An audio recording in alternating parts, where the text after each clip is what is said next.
কুষ্টিয়ার দৌলতপুর উপজেলার ফিলিপনগর গ্রামের আস্তারায় হামলা চালিয়ে শামীম রেজা ওরফে জাহাঙ্গীর নামে এক পীরকে বেধড়ক পিটিয়ে ও কুপিয়ে হত্যা করা হয় ১১ এপ্রিল দুপুরে।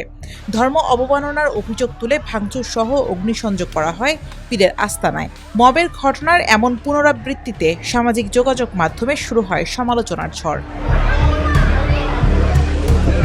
হত্যার ২ দিন পর গত সোমবার রাতে মৃতের বড় ভাই ফজলুর রহমান বাদী হয়ে দৌলতপুর থানায় করেন মামলা।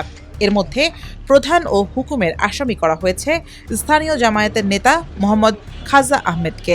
তিনি কুষ্টিয়া জেলা ছাত্র শিবিরের সাবেক সভাপতি ও বর্তমানে দৌলতপুর উপজেলা জামায়াতের কর্ম পরিষদের সদস্য। এই মামলায় নাম ও পরিচয় উল্লেখ করা হয়েছে আরও ৩ জনের, আর অজ্ঞাতনামা আসামি করা হয়েছে ১৮০ থেকে ২০০ জনকে।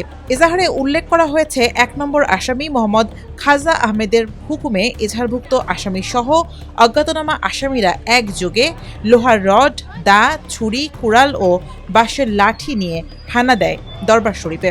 এরপর ভাঙচুর চালানো সহ হত্যা করা হয় পীরকে।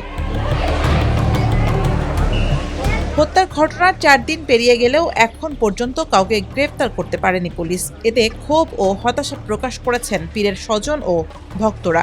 যদিও জড়িতদের গ্রেফতারে অভিযান চলছে বলে দাবি পুলিশের। এটা নিয়ে তো বারবার ফোন আসতেছিল, তো যখন আমার হাতে যে আপডেটটা ছিল, পরে আমি আবার 10 মিনিট পরে কল দিয়ে এটা জানলাম যে 4 জনের নাম দিয়ে 200 জনের হচ্ছে 180 থেকে 200 জনের হচ্ছে অজ্ঞাতনামা করা হয়েছে। এখন পর্যন্ত কোনো আটক নাই, চেষ্টা চলছে, অভিযান আছে।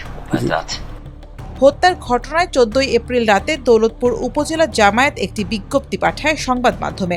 এতে বলা হয়েছে ফিলিপনগরের ঘটনা কোনো রাজনৈতিক কর্মকাণ্ডের অংশ নয়, এমনকি ঘটনার সঙ্গে জড়িত কেউই রাজনৈতিক দলের নেতা বা কর্মী নন।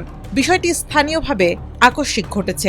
সঠিক তদন্ত করে প্রকৃত দোষীদের শাস্তির দাবি করা হয়েছে বিজ্ঞপ্তিতে।